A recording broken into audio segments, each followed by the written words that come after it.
ಬಯಲು ಸೀಮೆಯ ಹುಡುಗನಿಂದ ತಮಗೆಲ್ಲರಿಗೂ ನಮಸ್ಕಾರ. ಶ್ರೀರಾಮಚಂದ್ರನು ಸೀತಾಮಾತೆಯ ಮೇಲೆ ಅನುಮಾನ ಪಟ್ಟಾಗ ಸೀತಾಮಾತೆಯು ಅನುಭವಿಸಿದ ಕಷ್ಟಗಳನ್ನು ನೋಡೋಣ ಬನ್ನಿ ವೀಕ್ಷಕರೇ. ಒಂದು ನಿರ್ಜನವಾದ ಕಾಡು, ಎಲ್ಲೆಲ್ಲೂ ಪ್ರಾಣಿ ಪಕ್ಷಿಗಳ ಅರಚಾಟ ಕಿರುಚಾಟ. ಅಂತಹ ಕಾಡಿನ ಮಧ್ಯದಲ್ಲಿ ತುಂಬು ಗರ್ಭಿಣಿಯೊಬ್ಬಳು ಮೂರ್ಛೆ ತಪ್ಪಿ ಬಿದ್ದಿದ್ದಾಳೆ. ಮುಖ ಕಳೆಗುಂದಿದೆ, ಮುಡಿ ಬಿಚ್ಚಿ ಕೂದಲೆಲ್ಲ ಹರಡಿಕೊಂಡಿದೆ. ಮಣ್ಣಿನ ಜೊತೆ ಮಳೆ ಹನಿಯೂ ಸೇರಿದಂತೆ ಮೈಯೆಲ್ಲ ಕೆಸರಾಗಿದೆ. ಭೂತಾಯಿಯ ಸೌಂದರ್ಯ ಸವಿಯಲು ಬಂದ ವನ್ಯ ಮೃಗಗಳಿಂದ ತೊಂದರೆಗೊಳಗಾದ ಸ್ವರ್ಗದ ರಂಬೆಯೋ ಮೇನಕೆಯೋ ಎಂಬಂತೆ ಕಾಣುತ್ತಿದ್ದಾಳೆ. ದೂರದಲ್ಲಿ ಹೊಸ ದಿನದ ಕೆಲಸಗಳಿಗೆ ಸಹಿ ಹಾಕಿ ನಿಧಾನವಾಗಿ ಮೇಲೇರುತ್ತಿರುವ ಸೂರ್ಯ ಕಾಣಿಸುತ್ತಿದ್ದಾನೆ. ಕಾಡಿನ ಎಲ್ಲ ಪ್ರಾಣಿ ಪಕ್ಷಿಗಳು ಆಹಾರ ಹುಡುಕುತ್ತಾ ಹೋಗುತ್ತಿವೆ. ಅಲ್ಲೇ ತುಸು ದೂರದಲ್ಲಿ ಕೆಂಬಣ್ಣದ ಹಣ್ಣುಗಳಿದ್ದ ಮರದಲ್ಲಿ ಮಂಗಗಳು ಮುಗಿಬಿದ್ದಿತ್ತು. ಕೆಲವು ಮಂಗಗಳು ಹಣ್ಣನ್ನು ಕೀಡಿ ತಮ್ಮ 2 ಹಸ್ತಗಳ ಮಧ್ಯೆ ಇಟ್ಟು ಅದುಮಿದಾಗ ಹಣ್ಣಿನಿಂದ ಬೀಳುತ್ತಿದ್ದ ರಸವನ್ನು ನಾಲಿಗೆ ಹೊರಚಾಚಿ ಚಪ್ಪರಿಸುತ್ತಿದ್ದಾರೆ. ಮರದ ತುದಿ ಏರಿ ಕೂತಿದ್ದ ಪುಟಾಣಿ ಕೋತಿಮರಿ ತನ್ನ ತಾಯಿಯ ಬಾಲ ಎಳೆದು ಕೀಟಲೆ ಕೊಡುತ್ತಿತ್ತು. ಇನ್ನೊಂದೆಡೆ ಪಕ್ಕದ ಮರವೇರಿ ಕೂತಿದ್ದ ಮಂಗ ತನ್ನ ಮರಿಗಳ ಮೈಯಲ್ಲಿದ್ದ ಹೇನನ್ನು ತೆಗೆದು ಬಾಯಿಗೆ ಸೀಯುತ್ತಿತ್ತು. ಹೀಗೆ ಎಲ್ಲ ಮಂಗಗಳು ತಮ್ಮ ಕೆಲಸದಲ್ಲಿ ನಿರತರಾಗಿದ್ದರೆ ಒಂದು ಮುದಿ ಕಪಿರಾಯ ಹಣ್ಣೊಂದನ್ನು ಕೈಯಲ್ಲಿ ಹಿಡಿದುಕೊಂಡು ಮರದಿಂದ ಮರಕ್ಕೆ ಜಿಗಿಯುತ್ತಾ ಹೋಗುತ್ತಿತ್ತು. ಕುಳಿತುಕೊಳ್ಳಲು ಅನುಕೂಲವಾಗುವ ಕೊಂಬೆ ಕಂಡಾಕ್ಷಣ ಆ ಕಡೆ ಹೆಜ್ಜೆ ಇರಿಸಿತು. ಬದುಕಿನ ಸಂಜೆಯ ಸಮಯವಾದ್ದರಿಂದ ನಿರಾಸಕ್ತಿಯಿಂದಾಗಿ ದೇಹ ಜಿಡ್ಡುಗಟ್ಟಿತ್ತು. ಹಣ್ಣನ್ನು ತನ್ನ ನಡುಗುವ ಕೈ ಮಧ್ಯದಲ್ಲಿ ಇಟ್ಟು ಅದುಮಿದಾಗ ಹೊರಬಂದ ಕೆಂಪಾದ ಹಣ್ಣಿನ ರಸ ಗುರಿತಪ್ಪಿ ನಾಲಿಗೆಯ ಪಕ್ಕದಿಂದ ಕೆಳಗೆ ಬೀಳತೊಡಗಿತು. ಎಲೆಗಳ ಮಧ್ಯೆ ನುಸುಳಿ ಬೀಳುತ್ತಿದ್ದ ಹಣ್ಣಿನ ರಸ ಸೂರ್ಯನ ಬೆಳಕಿಗೆ ಹವಳದಂತೆ ಮಿನುಗುತ್ತಾ ಆಕೆಯ ತುಟಿಯ ಮೇಲೆ ಬಿತ್ತು.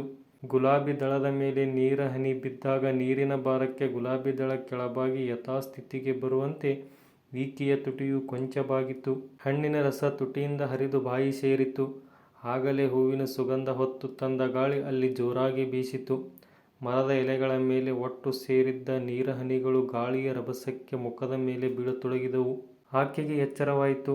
ನಿಧಾನವಾಗಿ ಎದ್ದು ಮುಖ ತುಂಬ ಹರಡಿದ್ದ ಕೇಸರಾಶಿಯನ್ನು ಸರಿಪಡಿಸಿ ಮೈಯಲ್ಲಿ ಅಂಟಿಕೊಂಡಿದ್ದ ಕೆಸರು ಮಣ್ಣನ್ನು ಕೊಡವಿ ಇನ್ನೇನು ಎಂದು ಯೋಚಿಸುತ್ತಾಳೆ. ಜೇನುನೊಣಗಳು ಜಿಮ್ ಎಂದು ಶಬ್ದ ಮಾಡುತ್ತಾ ಮರದ ಮೇಲ್ಗಡೆ ಹಾರಿ ಹೋಯಿತು. ಕತ್ತೆತ್ತಿ ನೋಡುತ್ತಾಳೆ. ಮುಂಜಾನೆಯ ಭಾಸ್ಕರನು ಈ ಚೆಲುವೆ ಯಾರೆಂದು ನೋಡಲು ಹಂಬಲಿಸುತ್ತಿರುವಂತೆ ಎಲೆಗಳ ಮಧ್ಯೆ ಮಿನುಗುತ್ತಿದ್ದಾನೆ. ಪಕ್ಕದಲ್ಲಿಯೇ ಜುಳುಜುಳು ಶಬ್ದ ಕೇಳಿದಾಗ ಆ ಕಡೆ ನಡೆಯುತ್ತಾಳೆ.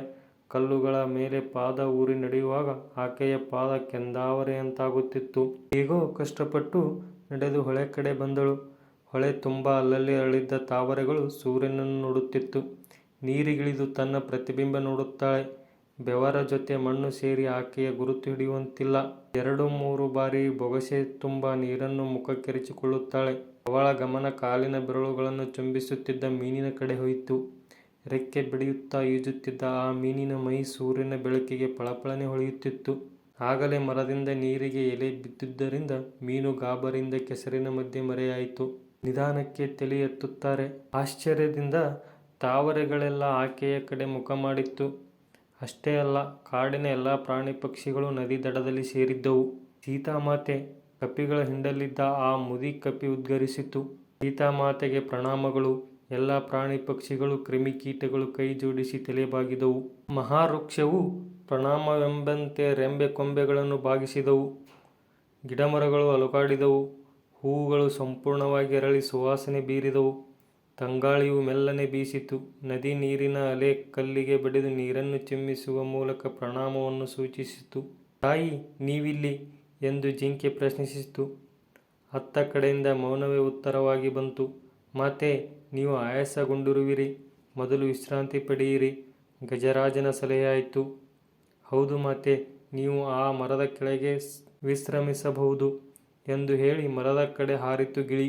ಜಾನಕಿ ಆ ಕಡೆ ಹೆಜ್ಜೆ ಇರಿಸಬೇಕಾದರೆ ಮರಗಿಡಗಳು ತಮ್ಮ ಹಸಿರೆಲೆಗಳನ್ನು ಉದುರಿಸಿ ಕಲ್ಲು ಮುಳ್ಳುಗಳನ್ನು ಮರೆಮಾಚಿ ಪಾದಕ್ಕೆ ನೋವಾಗದಂತೆ ಕಾಳಜಿ ವಹಿಸಿದವು. ಅದರ ಮೇಲೆ ನಡೆದು ಮುಂದೆ ಸಾಗುವಾಗ ಮೂಡುತ್ತಿದ್ದ ಹೆಜ್ಜೆ ಗುರುತು ಅವಳ ನೋವನ್ನು ಸಾರಿ ಹೇಳುತ್ತಿತ್ತು. ಮರ ತನ್ನ ಬೇರನ್ನು ಸ್ವಲ್ಪ ಮೇಲೆ ಎಳೆದು ಕುಳಿತುಕೊಳ್ಳಲು ಅನುಕೂಲವಾಗುವಂತೆ ಮಾಡಿತು. ಪಕ್ಕದಲ್ಲೇ ಇದ್ದ ಬಳ್ಳಿ ತನ್ನ ಹೂವನ್ನು ಅದರ ಮೇಲೆ ಉದುರಿಸಿತು. ಸೀತೆ ಕುಳಿತಾಗ ಮಯೂರಗಳು ತಮ್ಮ ಗರಿ ಚಾಮರವನ್ನಾಗಿಸಿತು. ಮುದಿ ಕಪಿಯು ಸೀತಾಮಾತೆಗೆ ಅತ್ಯುತ್ಸಾಹದಿಂದ ಹಣ್ಣುಗಳನ್ನು ತಂದುಕೊಟ್ಟು ಉಪಚರಿಸಿತು. ಹುಲಿ, ಜಿಂಕೆ, ಹಾವು, ಮುಂಗೂಷಿ ಎಲ್ಲವೂ ವೈರತ್ವ ಮರೆತು ಸತ್ಕರಿಸಿದವು. ಮುದಿ ಕಪಿಯು ಸೀತೆಯಲ್ಲಿ, ತಾಯಿ ಸೀತಾಮಾತೆ, ನಿಮ್ಮ ದರ್ಶನದಿಂದ ನಮಗೆ ಸಂತೋಷವಾಗಿದೆ. ಆದರೂ ನಿಮ್ಮನ್ನು ಈ ಕಾಡಿನಲ್ಲಿ ಈ ಸ್ಥಿತಿಯಲ್ಲಿ ನೋಡಿ ಬೇಸರವಾಗಿದೆ. ಏನಾಯಿತೆಂದು ಪ್ರಶ್ನಿಸಿದವು. ನೀವು ಏನೂ ಉತ್ತರಿಸುತ್ತಿಲ್ಲ. ಬೇರೆ ಯಾರಲ್ಲಾದರೂ ಕೇಳೋಣವೆಂದರೆ ಯಾರೂ ಕಾಣಿಸುತ್ತಿಲ್ಲ. ನಿಮ್ಮ ಜೊತೆ ಸಖಿ, ಸೇವಕರು ಯಾರೂ ಬರಲಿಲ್ಲವೇ? ಅಥವಾ ನೀವೇ ದಾರಿ ತಪ್ಪಿ ಇಲ್ಲಿಗೆ ಬಂದಿರುವಿರೇ? ಅಥವಾ ಯಾರಾದರೂ ರಾಕ್ಷಸರು ನಿಮ್ಮನ್ನು ಅಪಹರಿಸಿ ಇಲ್ಲಿಗೆ ತಂದರೆ? ಇಲ್ಲ ಇಲ್ಲ, ಖಂಡಿತ ಸಾಧ್ಯವಿಲ್ಲ. ಅಂದು ರಾವಣ ನಿಮ್ಮನ್ನು ಅಪಹರಿಸಿದಾಗ ಶ್ರೀರಾಮ ಸಮುದ್ರಕ್ಕೆ ಸೇತುವೆ ಕಟ್ಟಿ ನಿಮ್ಮನ್ನು ರಕ್ಷಿಸಿದನಲ್ಲವೇ? ಅಲ್ಲದೆ ರಾಮ ನಿಮ್ಮನ್ನು ಕಣ್ಣಿನಂತೆ ಕಾಪಾಡುವನು. ಆದರೂ ನೀವಿಲ್ಲಿ ಯಾಕೆ? ಮಾತು ಮುಗಿಯುವ ಮೊದಲೇ ಜಾನಕಿಯು ಕಣ್ಣೀರು ಸುರಿಸಲು ಆರಂಭಿಸಿದಳು. ಸುಜಾತೆಯ ಕಣ್ಣೀರು ಕಂಡು ಎಲ್ಲರೂ ಭಯದಿಂದ ಮೌನರಾದರು. ಸ್ವಲ್ಪ ಹೊತ್ತು ಕಣ್ಣೀರು ಸುರಿಸಿ ಗಡಸು ಧ್ವನಿಯಲ್ಲಿ, ಒಂದು ಹೆಣ್ಣು ತನಗಾಗುವ ಅವಮಾನವನ್ನು ಎಷ್ಟೆಂದು ಸಹಿಸಿಕೊಳ್ಳಬಹುದು? ಸೀತೆಯ ಮಾತಿನಲ್ಲಿ ದುಃಖ, ಬೇಸರವಿತ್ತು. ಏನು, ನಿಮಗೆ ಅವಮಾನವಾಯಿತೇ? ಏನು ಹೇಳುತ್ತಿರುವಿರಿ ಮಾತೆ? ಎಲ್ಲ ಪ್ರಾಣಿ ಪಕ್ಷಿಗಳು ಆಶ್ಚರ್ಯಚಕಿತರಾದವು. ಹೌದು, ಶ್ರೀರಾಮನೇ ನನ್ನನ್ನು ಅನುಮಾನಿಸಿ ಅವಮಾನಿಸಿದ್ದಾರೆ. ಯಾವನೋ ಒಬ್ಬ ಅಗಸ ಅವನ ಹೆಂಡತಿಗೆ ಬೈಯುತ್ತಾ, ಪರಪುರುಷನೊಂದಿಗಿದ್ದ ನಿನ್ನನ್ನು ಪುನಃ ಸ್ವೀಕರಿಸಲು ನಾನೇನು ರಾಮನಲ್ಲ ಎಂದು ಶ್ರೀರಾಮನನ್ನು ನಿಂದಿಸಿದನು. ಆತನ ಮಾತು ಕೇಳಿ ಶ್ರೀರಾಮನು, ನಾನು ರಾವಣನ ಬಂದಿಯಾಗಿ ಇದ್ದೆ ಎಂದು ನನ್ನ ಪವಿತ್ರತೆಯನ್ನು ಅವಮಾನಿಸಿ ನಡುರಾತ್ರಿಯಲ್ಲೇ ತುಂಬು ಗರ್ಭಿಣಿ ಎಂಬುದನ್ನು ಮರೆತು ಸ್ವಂತ ಬುದ್ಧಿಯನ್ನು ಉಪಯೋಗಿಸದೆ ಲಕ್ಷ್ಮಣನಿಗೆ ನನ್ನನ್ನು ಕಾಡಲ್ಲಿ ಬಿಟ್ಟು ಬರಲು ಆಜ್ಞಾಪಿಸಿದನು. ಲಕ್ಷ್ಮಣನು ಅಣ್ಣನ ಆಜ್ಞೆ ಮೀರಲಾರದೆ ಒಪ್ಪಿಕೊಂಡನು. ರಾವಣನ ವಧೆಯ ನಂತರ ಅಯೋಧ್ಯೆಗೆ ಮರಳಿದಾಗ ನನ್ನನ್ನು ಅಗ್ನಿ ಪರೀಕ್ಷೆಗೆ ಒಳಪಡಿಸಿದಾಗ ನಾನು ಪವಿತ್ರಳು ಎಂದು ಸಾಬೀತಾದರೂ ಈಗ ಅನುಮಾನಿಸಿದ್ದಾರೆ ಎಂದು ಪರಪುರುಷನನ್ನು ಬಯಸದ ನನ್ನಂತಹ ಪತಿವ್ರತೆಯನ್ನು ಅನುಮಾನಿಸಿ ಅವಮಾನಿಸಿದ್ದಾನೆ. ನನಗೂ ಸ್ವಾಭಿಮಾನವಿದೆ.